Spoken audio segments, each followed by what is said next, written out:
walk through fire with shadows on my heels. Scars turn to stories that taught me to feel. Lost in the silence, found in the flame. Now wear my battle cry without shame. This isn't the end, it's where I begin. A soul that remembers the fire within. Welcome back to another episode of A Warrior Spirit, brought to you by Praxis 33. I'm your host, Daryl Snow. Let's dive in. Every once in a while, you're very lucky to come across someone that you just know is a genuine good person. And I had that good fortune a few months ago to meet this gentleman, Keith Whitaker. He's a family man, he's a father, he's a husband, he's a just an all-around good guy. And I'm just really excited that he's agreed to join us today. And thanks for joining me, Keith. How are you doing? Good. How are you? I'm doing really good, thank you. You are number 149, so we're coming up on the 150th guest. So thank you for Almost made it. almost made it. Yep, but I appreciate that. You and I met. We actually met at a. I don't want to say a I've been at concert. your concert. Yeah, it wasn't really a concert. It was, someone Just a venue. just a venue singing, but you and your friends and your wife, seating was limited, so we had open space at the table we were at, and you sat down and got to talking. Well, I got to shouting because the music was a little loud. Yeah. But I just really felt that I felt the genuine person that you are and the good person you are. So I really appreciate coming here and sharing your story. We're both currently in Arizona. Where did you grow up? Oh, that's a tough one. I spent a good portion of my early childhood in Michigan City, Indiana. And then most of my teenage years were in Central Valley, California, a So, town called Atwater and Merced. so what caused you to move around, and why was where you grew up kind of a tough? Well, initially, I was born in Okinawa, Japan. My dad was in the Air Force, and we came back to the States when I was 2 months old. And I think he finished out within a year, um, moving back to his hometown, Michigan City. Um, and when I was about 9, my parents had divorced. So he moved down to Florida and my mom moved to California. They just couldn't get far enough away from each other without leaving the country, right? Um, and then I left California to pursue actually getting into architecture here in Arizona, um, and have been here ever since. That was in '97. So, do you have siblings, or were you an only child? No, I've got a older brother. He still lives in California. So, did you both end up with your mother, or did they? Yeah, Okay. yeah. I went to live with my dad for a little bit there, but that didn't last very long. Florida sucks, and B, so did his wife. Um, so it was an easy choice to get out of there. How old were you when you were trying to figure that part out? I think it was right about 13. Okay. Yeah. Yeah. The parental split, I mean, with them being an entire country apart, how often did you get to see your dad then growing up? Uh, Actually, I hadn't seen him again. So I went and visited him. I think it was the first summer after they split. Uh, yeah, I think that's right. It was '89. No, I'm sorry. It was the second summer, '89. I went out and visited him. And then when I saw him when I was 13, I hadn't seen him again because we actually, my mom had moved us out there. She she was trying to get him to pay the support. And back then, with there not really being an internet and things were just so disconnected, it was hard to get that enforced. So on legal recommendation, they told her it would be easier if she was in the same state. So we up and moved to Florida. That was when I was about 14. Yeah. Um, and lived there for a little bit. And I was trying to remember, I didn't see him then either. So I think the next time I saw him is when he came out to visit. And that was in 98. Yeah. I was living with my then girlfriend, now wife. So you went most of your childhood not seeing your father. Yeah. They split when I was 9, approaching 10. Yeah. So throughout your teenage years and high school years, Yep. did your mom remarry during that time, or was it just you and your sibling?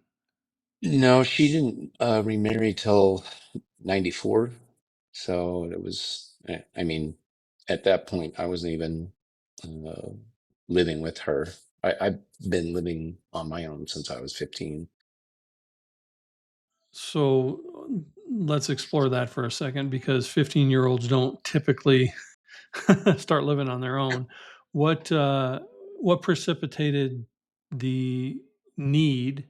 Because if a 15-year-old's living on their own, there's usually a need. What precipitated the need for you to do that?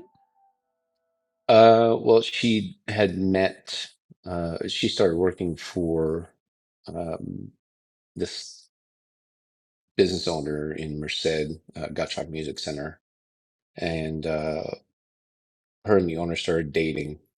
And at that time, I was, you know, still young and being the typical teenager, you're not the best version of yourself. And I think he probably felt like maybe he didn't want that, you know, trouble or this was something where things are great. He's met this person he loved, and he didn't want to introduce me into the scenario. Um, and I've always been really independent, so I just was fine with it. My mom wanted to live with him, and she was going to continue to pay for a place for me to stay, and so we just kind of had that lifestyle. And how old are you? The oldest of the two No, I'm the children? youngest. You're the youngest. So how old Hmm. was your is it your brother or your sister? My brother, he was 18. Okay. Yeah, at So at that time, I actually didn't even neither my mom or I knew who he was. So you kind of had some major dysfunction within the house. You Oh had yeah. some major dysfunction outside the house because your father wasn't around either. So how how does a 15-year-old navigate? I married a woman who had 3 children, Hmm. and they were a part of the package deal. Like I didn't get to just say, "Hey, I like you, but I don't like your kids." Like they were part of a package deal. And then when I Yeah. divorced her, actually my youngest daughter is still my daughter today. I came into her life when I was 2, and she's still my daughter today, even though I've long since divorced her mom. And then my wife had a child from a previous marriage. My current wife had a child from a previous marriage, and you know that child is now like my son. Again, I didn't get to just say, "Hey, I like you, but I don't really want to deal with your kid," even though he's 24.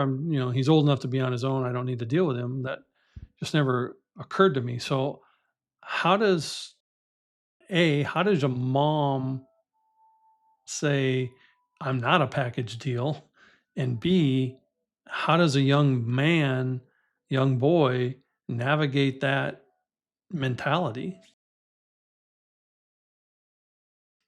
There's, oh, I mean, there's a lot to answer that question because there's, so many years uh, of what happened before that to my mother. Everybody's got their own demons that they're dealing with, and their struggles. Um, her father wasn't the best father, and then her husband wasn't the best husband. He beat her, he abused her verbally, physically. Um, her self worth was nil, right? So I, I chalk it up to there's a 15-year-old whose mom wants to basically give him his freedom to go be happy with somebody, and you want to see your mother happy. So it's really a no-brainer when you're at that age. You're just like, oh, I get my freedom. She gets to be happy, and this is a good scenario. Looking back on it now, you go, holy crap. I would never do that to my kids in a million years. It would be, you know, but we've got our children, very blessed with the lifestyle that they've got. And um, it it's one of those things where the journey that put you on that path, um, you make those decisions based on where you are and what life's handing you, right? And I've always kind of been a people pleaser. I still am notoriously a people pleaser. And so making my mom happy, that was, an easy choice. But like I said, it was, you're 15 years old, and your mom says, oh, I'm going to move out and you're going to stay here. What do you think of that? Of course, I can do whatever the hell I want. Sure. So how does a 15-year-old navigate life at that point? Because yes, we all have our demons and we all have the things to wrestle with, but a 15-year-old left to his own devices can go horribly wrong or really Yeah. right. And Yeah. And so somewhere in the middle there. Yeah. Um, I mean, on the front end of it, uh, it was a lot of fun. My friends had a place where we could party and do whatever we want, and um, but eventually, you start to go, and especially at that age, and there was you know, a lot of partying. So having just the trials and tribulations of becoming an adult, going through the teenage years, that that's already complicated, and not knowing that and adding partying into it just compounded the complexities of it, right? But you start to realize, like, your friends are just your friends, they're not your family. You start to realize you're alone, and now you kind of put yourself in this position, um, and maybe you start to feel like, well, what's the point in all this? So it got dark at one point where I was going 150 miles per hour, and waiting for the wall. Um, but I I think I had a breaking point where I had a dream. A friend of mine showed up at the house, and he was telling me, another friend of mine was looking for me for something. Um, and he showed up with a gun, and I remember turning to run away from him, and I heard the shots and I felt the shots, and I woke up like in a cold sweat. And that was the day that I was like, I got to get out of here. And I literally packed up, moved, and kind of set myself on the path of no longer going down the wrong path. And how old were you when that epiphany happened? I was 17. So a couple years into the wrong direction, and then a startling wake up call, literally. Uh, Right. to- Yeah. so, who mentored you as a young boy? Because life is hard enough when, especially when you're partying and on your own. But to turn it around, like who mentored you to help you find something better? I mean, my mom definitely instilled good values. She's a great role model in the aspect of putting other people's needs before her own, caring about people. Um, you don't do things because it's self-serving. You do things because it's right. Uh, and I grew up, believe it or not, in a religious household.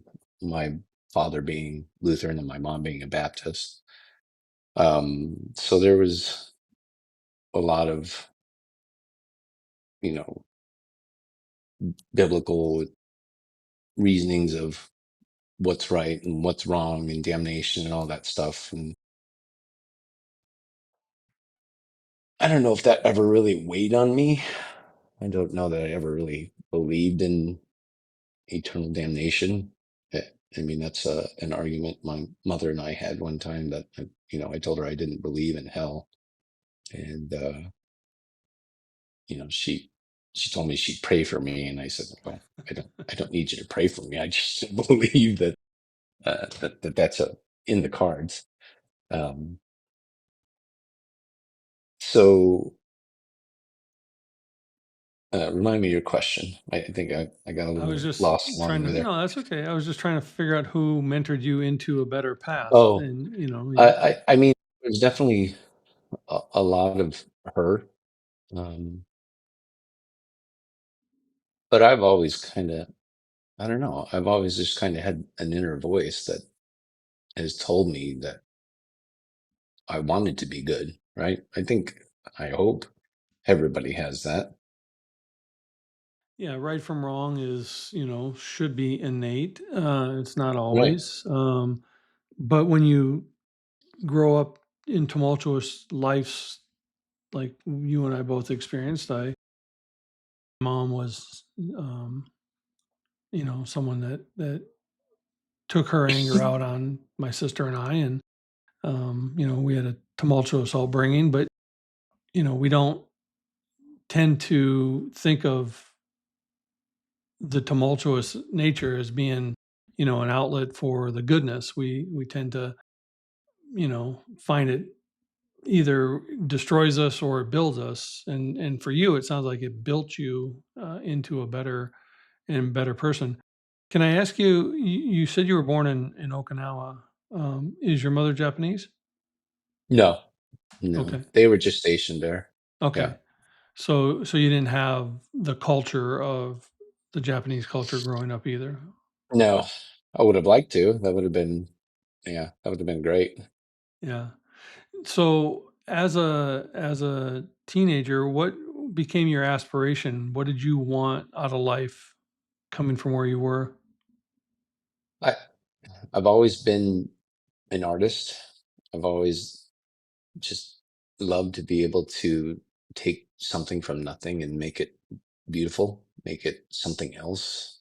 Um, so that's always kind of been in my wheelhouse. I knew I wanted to do something creative. When I turned things around, I had moved up to the Bay Area, the northern uh, San Francisco area, with the intent to either go to the art academy or something along those lines. Um, so I I think I knew that I wanted to be able to take something I was passionate about and make a living off of it so that I could enjoy what I'm doing. It's a goal I think we all, desire. Like, I, none of us want to labor intensively for stuff that we don't enjoy. So, the Yeah. fact that you were able to actually fulfill part of that is, it's not as common as it should be. Yeah. I mean, I grew up in a very small town in the Midwest and in Iowa, and I bet I could go back to that same town 40 years after I've left it, and there's still the same people sitting on the same bar stool complaining about the same job that they had when I Yeah. left. You know, fear stops some people from actually, exploring their dreams and building Oh, it. yeah. Yeah. But Fear of success can be a crippling effect. yeah, so you were able to at least head in a direction that, was something you were passionate about and that you love. Along the way, somewhere along the way, you met your wife. How did you 2 meet? Hmm. So actually, when I moved out here with a woman I had been dating for a couple of years. And I came out here for school. She didn't really have um, aspirations to go to school in California. She was, going to go anywhere. So we came out here, um, and things didn't work out with us, and we separated. And um, wasn't even a week. I went out with some guys that I worked with. Um, Not knowing the area, they said, "Oh, we'll go down to Mill." I was like, "Okay, whatever that is." And so we were walking down Mill, and we were at the corner of Mill and like Fifth Avenue. Uh, and there's this woman standing there uh, that I just immediately locked eyes on her, and one of the guys in the group uh, also saw her um, and said that you know whatever he felt he needed to say to try to get her attention. So I just gracefully kind of backed away. And so later on that evening, we were at a club called the Eclipse, and I had gone up on the dance floor, and she had walked up and grabbed me and started dancing with me. We've been dancing ever since. That's hilarious. How many Yeah. years now? We've been together 28 years and married 21. And ironically enough, she's Asian, correct? Yep. So you were born in Okinawa and the love of your life happened to be Asian. That's Yeah, and I'm gonna bring this picture up real quick. This is you and your beautiful family. it So is. your wife and two boys. How old are your boys? So my oldest is 20 and the youngest is 13. And what is the 20-year-old out doing now? He's actually working on uh, becoming an electrician. So, and what does your wife do? She works for a semiconductor company. Okay. She's in their billing department. So beautiful life that you guys are building for each other. And your son, your youngest son, what is his aspiration? What does he want to go do? He doesn't know yet. He's still, you know, maneuvering through his teenage years. He just started on that path. He recently got into wrestling. His uh, his PE coach is the wrestling coach for Osman, and told him, you need to come and join the wrestling team. Um, and I mean, he did great. He got city. Unfortunately, he rolled his ankle really good during PE and couldn't finish out his season. But he's excited to get into club, so we're going to be getting into that soon and see how that goes. Were you big into athletics when you were a kid? No, well, I I tried out for football, but I was small for my freshman year in high school. I was 4'10", and then I did. go out for wrestling, and I liked wrestling. I had a friend Tim and a friend Elvis that uh, I loved, sparring with them. But 2 weeks into wrestling, I started getting like swollen lymph nodes, and they took a bunch of blood trying to figure out what was going on. Thought I had Hodgkin's disease. About a week before I went under the knife, they realized it was mono, Wow. and so I never even really got to get into wrestling. Most of my athletics have been rec stuff. Um, I played softball for years with friends of ours, and then I just anything actively I like to do. My wife likes to say that I'm just naturally athletic. I never really had to practice that stuff to be decent. I wouldn't say that I'm good, but I can hold my own. When I was in, I was born in Minneapolis and raised in Iowa. So I came from the inner city down to farm country, and all the farm boys were way bigger, they're doing farm work and farm chores and whatever. And, so every single year, because I was one of the smallest in my class, and every single year, one of the bigger kids would want to fight one of the littler kids, which was me. And so I had to, I was in a fight from fourth grade all the way up until my junior year of community college, Yeah. so, were you picked on a lot as a smaller child? I No, not really. I never really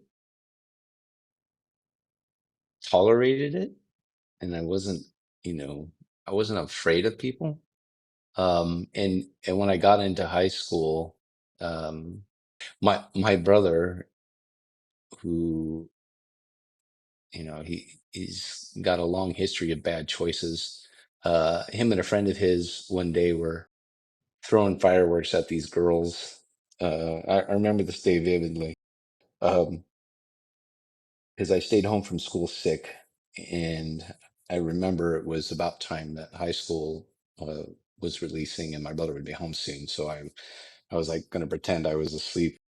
So I'm laying on the couch, and the door busts open, and he's bawling his eyes out, crying, and there's just blood all down the front of him. And what's going on? And his front tooth was gone, and this guy, Jimbo, believe it or not, his name was Jimbo, who was the cousin of one of the girls that him and his friend were throwing fireworks at, came up to him after school and just literally one punch knocked his tooth out, broke the bone. Um, and after that, my brother uh, started working out, and he became the person that nobody wanted to mess with. So when I came into high school, he already had a reputation, so nobody really messed with me. But anybody that would engage with me, I like to joke around. I'll I I'm constantly telling people, it's all in fun. I like to make fun. If you can't laugh at yourself, you're taking life too seriously. Um, and like, oh, you don't like me. Like, no, if I didn't like you, I wouldn't talk to you. That's I don't go out of my way to try to hurt people. If I don't like you, then it's not worth my time. I'm just going to go on to the next person. So yeah, I never really had to deal with um, anybody trying to pick on me or start fights with me. Yeah, that's, I wish I could I wish I'd had a bigger brother, to take Yeah, some of that well, burden I off. mean, they do a number on you. Well, that's I true, remember yes. in the seventh or eighth grade, um, him and I got in. I mean, he would constantly just try to, get me to do things, and me being me, wouldn't put up with it. And there was one time he like grabbed me by my head and like threw me across the apartment, and ripped out a chunk of hair out of the back of my head. And I used to have to like try to comb it so that it was covered up. And one day we had a fire drill, and I guess the hair split right there. And this girl just goes, "Oh, you got a bald spot in your head," and started, laughing and talking about it. And yeah, so you Yeah. know, they do their own damage. Yeah, that's true. When my mom married my stepdad, his son was 6 weeks older than I was, so I got the same, like. And then when we got to be 16, my father said, "You guys are too big for this. You need to knock it off." So Yeah. my brother would get his friends to then fight me because he couldn't. So, Yeah, fun family dynamics, you know? right.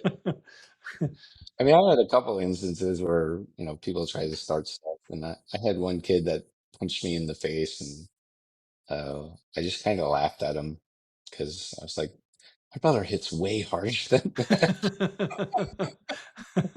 Yeah, Yeah. yeah, you're hitting less than my brother does. This is Yeah. fun. This is not gonna it's not gonna go well for you. There's not Yeah, even a point. that's awesome. So if we were to look back, because I met you on a whim, just by Yeah. circumstance, and like I said in the intro, great heart, fun, outgoing guy.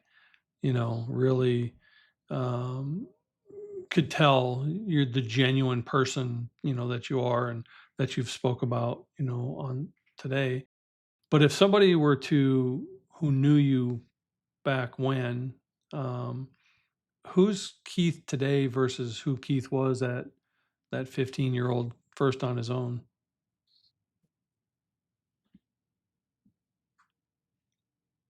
I mean, much more informed, right? Um, I mean, that's not to say that there's not things that I may be slightly naive about, but I'm definitely less naive about things than I was then. Um, I mean, even over the past 5 years, I've kind of hardened myself a little bit against people that very trustworthy, um, to a fault. And I had an instance where something happened that just kind of shunned me from, I guess, being so trustworthy. Uh, I mean, I'm still friendly and still who I am, but I think I'm a little less, or maybe a little more apprehensive about um, taking people into the fold, right? Uh, I guess when you get hurt by the people you love most, it already kind of hardens you, so you just are ready to accept that. But when it happens again, um, and it is such a long time since it had happened at that level, uh, you realize, oh, it's it can do just as much damage, right? Yeah, and if it was, especially, I mean, you didn't go into detail, but it sounds like it was someone close who Mhm. who that happened Yeah, I with. mean, people we broke bread with, you had them in your house, and for the most part, they felt like family, right? Yeah, but then they wind up being the version of person you didn't think they were. Yeah. So how I'm trying to figure out how to ask you this. So, as a trusting individual who sees goodness everywhere and embraces others at the face value, typically that hardness or that break in that thinking comes earlier in life. But for you, it came later in life. So, how did that really mess with you as who you are to have that happen later in life? For a while there, it made me an angry person. which, I mean, that's something hard for me to deal with anyway. I don't like being an angry person. I've seen what stress can do to a person. I've seen the toll it's taken on my mother's body. So I've always tried to let things go, not, not let, and the stubborn side of me, that I think that's another thing that attributed to the change in my life. But I've I've always, you know, been against letting things getting the better of me. I won't let something be uh, greater or more than I can handle. Um, Especially when you put it into perspective of just thinking about what other individuals have had to deal with. You know, m- my life is probably the greatest life you could hope for somebody else, right? And I've always kind of, I mean, even when I look back being little, I've kind of always put things in that perspective. It could always be worse. And it can for sure. Yeah. How has the shift in the hurt changed who you are as a husband or a father, or did it only affect you? Um, I've probably been a little more protective, um, and a little more vocal about. I've tried to be the type of father that instills good values and gives the information, but then tries to let go of their hands so that they can go through the motions and see how they handle it, right? Um, but I think after that, um, and I mean, I'm not on the level of my wife, who is a constant worrier. It's always going to be, you know, on the kids about this, that, and the other thing because she doesn't want anything to happen to them. Whereas I want some things to happen to them. How are they gonna grow? How are they gonna learn to overcome challenges if they're not presented with them? So I would definitely say I probably have been more communicative about what could potentially go wrong. Uh, I'm not a worst case scenario person, but I think that maybe gave me a little more of that side of it. I'm definitely more of a cup is half full outlook on things.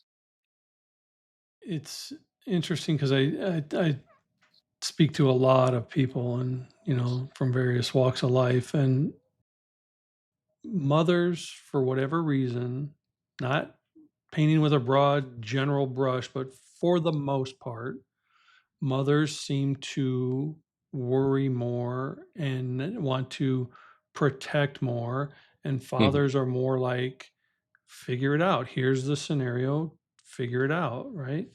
I Right. and with my wife, I've had to help her learn how to pull back on that helicopter throttle and Yeah. let our children make some of those mistakes so that they will learn, from them. And I tell the story of my daughter when she was 10. She was riding her bike, and I told her, make sure you keep both hands on the handlebars. And I'm in the house, and some lady down the street brings her over with bloody knees and crying and scraped arms. And she's like, your daughter fell off her bike. And I'm like, okay, is there any broken bones? No. Okay, then go back out and play. Well, aren't you going to take her Yeah. to the doctor? I'm like, no, she was riding without her hands on the handlebars. She suffered the consequences. Nothing's broken. She can go back out and learn again, and I bet you she doesn't do it again. Yeah. you know so Yeah. if I mean, that's definitely a something that my father, I think instilled early on too was, I there's one instance in particular. So the neighborhood that we grew up in was primarily African American. So my brother and I were more the minority.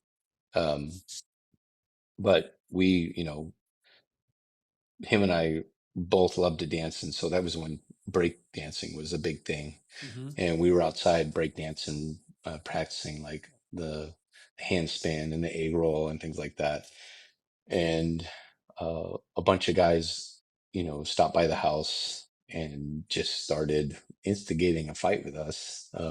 Some of which were much older than us. Most of them were much older than me, but some of them were older than my brother. Um, so we got up and we ran into the house and we told our dad, like, there's a bunch of guys outside trying to start a fight with us. Um, and he grew up in the time where, it was the riots and you know, the worst of times, right? Um, so he goes, well, what are you doing in here?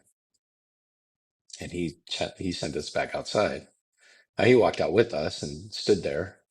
Um, and my brother told me to get up the tree, and everybody comes behind him. I jump down on it. I mean, it was like, you're you're gonna deal with this. This is, you're not gonna come cry to dad. You guys are gonna figure out how to deal with this. Yeah. Well, part of that too probably was his military background. Like, Well, Andy was a police officer. yeah, like, Yeah. So he just figured if anything gets out of hand, yeah. I've got this. Sometimes you just got to learn. But growing up in that scenario that you just described is probably what also helped you learn to be nice to more people and to not, instigate issues that didn't need to be instigated, you know, Yeah, I because mean, it you was could hard to get your make ass kicked friends. otherwise. Yeah. Yeah, I used to get picked on for the color of my skin because, I was the minority. Hmm. So it used to aggravate me. Like, I don't understand why they don't like me. Why don't they like me? So, as someone who has children that are of Asian descent, how do you instill that in them so that they don't um, either a take the um, what's the word I'm looking for, the discrimination, Hmm. personal, because people are dumbasses and will do that. Yeah. So how do you teach them to not take it personal and to also stand up against it? Um, so with our youngest, I mean, I'm not gonna try to be naive and say that, color isn't a thing, but that's kind of how I've always uh my outlook, right? Like, I don't see people in color. I see people in the versions of who they are. Hmm. And I raised both the boys that way. I mean, um, Brandon, my oldest, we were watching uh, something one time, and he was trying to ask about one of the kids in the show. Um, and I'm like, well, which kid are you talking about? And he goes, the kid over there, that one over there, this one. I'm like, well, which one? He goes, I don't know, his like face is brown. Um, so it it was kind of it was one of those moments where I was just like, okay, so I haven't really ever really discussed black versus white versus whatever. So he just described it the best that he could think of how to describe it. Um, and so I've never really brought the race card into discussions with them, just because I think if you give it the attention, then that's where it thrives, right? And as far as if they've ever been subjected to it. Neither one of them have, and I've always tried to, you know, I've tried to instill confidence in them. Um, like, not giving them egos. Neither one of them have egos. Uh, my youngest definitely carries a lot of confidence, I think. My oldest, um, he was 3.5 months premature. And so he's had some developmental stuff that's kind of, bottlenecked his uh, education. He doesn't test well. He doesn't, uh, his comprehension and the way that he communicates, he struggles with a little bit sometimes. And so I think socially that's kind of made him feel when he was younger more so than I think now. I think now he may be kind of coming to terms with some things. Um, but he definitely had some breakdown where, he's just like, I wish I could uh, participate in the conversations the same way my friends do. And, he just kind of is on the sidelines watching all this stuff happen. But at the same time, he doesn't really care what people think of him, sometimes to a fault. Like, we had our battles of hygiene. Well, I don't care if my dress stinks. Well, you should. Right. Yeah. Well, Right? that sounds like typical 13-year-old stuff, though. You Yeah. know. So, how does now you've been married for an extremely long period of time, and that sounds funny to say for only 20 some years, but in this day and age where you Right. know people change spouses like they change their clothes, that Yeah. is a longevity. So, and obviously, you're two different people with two different backgrounds and two different experiences. How have you been able to blend that and merge that so it's a lasting relationship? Because I saw you guys together. You guys are still very much in love and very much care about each other. So how do you make that work? That's it. Those are it, right? Loving and caring. And both of us stubborn, you know. I, neither one of us want to lose anything. We're very competitive in anything that we do, but that you know definitely is made for some arguments, right? Um, well, I'm a little more. If I don't have a strong enough conviction, I'll just yeah, whatever, okay. Uh, so that probably helps too. I've learned to say yes, Pick and dear. choose your battles. Yeah, exactly, exactly. Yeah, my 11-year anniversary, just passed, and I've learned to say yes, dear, because I was very much stubborn and came into it from a very volatile previous relationship, and spent a lot of time on my own, so set in my ways, and yeah, I've learned to take that approach. If I don't have a strong conviction about it, do I need one just to be right? Yeah, No. no, no. And I mean that's definitely one of the arguments that we've had over the years where um she was like, you're a pushover, you let everybody take advantage of you, and like, well, it doesn't seem to bother you when you're doing it. Yeah, perspective, you know. Yeah. I always joke with my wife, like, I don't even know how I knew how to load a dishwasher prior to you coming Right. in, like, I'll load it and then you'll reload it. Like, man, I wish I'd have known how to do it better all those years by myself. Yep. My Yeah. favorite one is I'll ask her something and she'll say because I'm like, oh, I never thought of it like that. Yeah. Yeah. I find I didn't know how to park very well either. Like, why? Yeah. Why didn't I think of that spot? Mhm, mhm. Actually, that's one that I got kudos for. Her her parents and I and her went to LA one time, and I parallel parked, and so they're talking in the back, either Vietnamese or Cantonese, whatever language they were deciding to talk about her. And then she kind of looked over, she goes, "They said you did a really good job." Because it was like I went and then in and I was done. Nice. That's yeah. I remind myself mostly that 6 plus 3 and 5 plus 4 still get us to 9. So, you Mhm. know, we're gonna we're gonna get there. But if Yep. someone were to come to you and say, "Man, I really love how you live in life, and the relationship with you have with your wife and your children, and just in general, I'm kind of struggling with that." What would be your advice to that person? I think they just have to be honest with themselves because how hard is it to do it if it's what you want, right?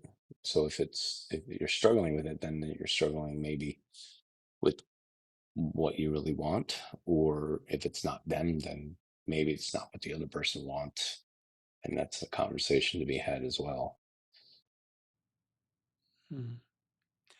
And so, what do you want the legacy of Keith Whitaker to be?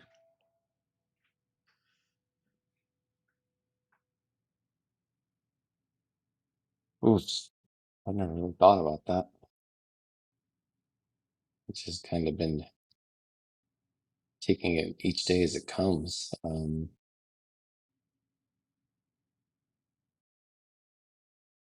I ho- I just hope that the people that I've met and um, you know been able to enjoy my time with are able to say the same, um, and that my boys felt loved unconditionally. My wife felt loved unconditionally. That they um, were never afraid to come and talk to me about whatever. Um, yeah, I don't know. I never really thought about what my legacy is. Um, I, I've been kind of fortunate professionally. I've seen this valley develop over the past 20 plus years and constantly drive past projects and like, oh, I worked on that. Oh, I worked on that. Oh, that's where that is. That's done. So that's kind of been an an unsought after legacy that I guess I can kind of point to my kids and say, hey, this is something that is a staple of what I enjoy doing, and you can look at it when I'm gone. And I'm going to ask you one final question that I ask all my guests. What does a warrior spirit or having a warrior spirit mean to Keith? Uh,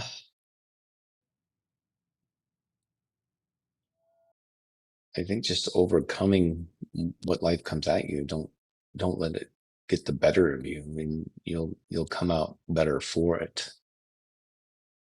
It's it's a blessing. Each day is a blessing, right? And so take advantage of it. And it doesn't mean you always have to live it to the fullest because sometimes your body needs a break. Sometimes it wants to just sit and read a book or stare at a screen or whatever it needs to meditate to get ready for the next blessed day, right?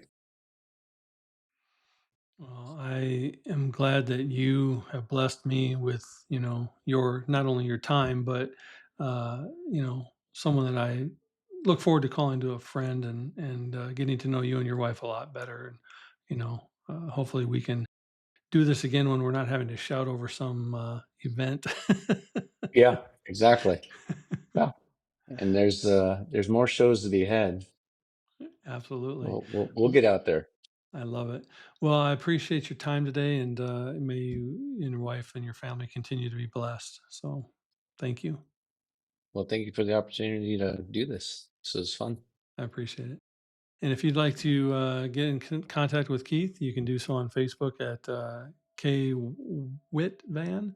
Mhm. And as always, Thank you for joining us on this edition of A Warrior Spirit. We're now on all the major platforms as well as Roku via the Prospera TV app, so be sure to like or subscribe to catch all the episode.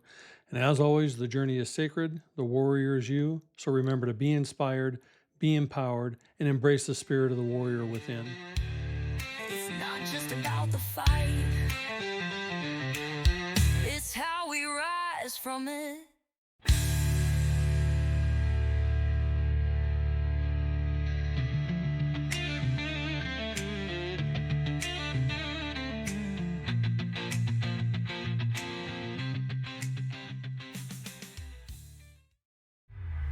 This is your Prospera era, where dreams align with grace, abundance flows like rivers. You've stepped into your place.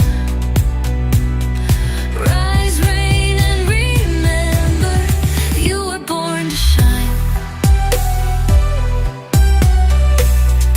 Welcome to your moment, Prospera, it's time.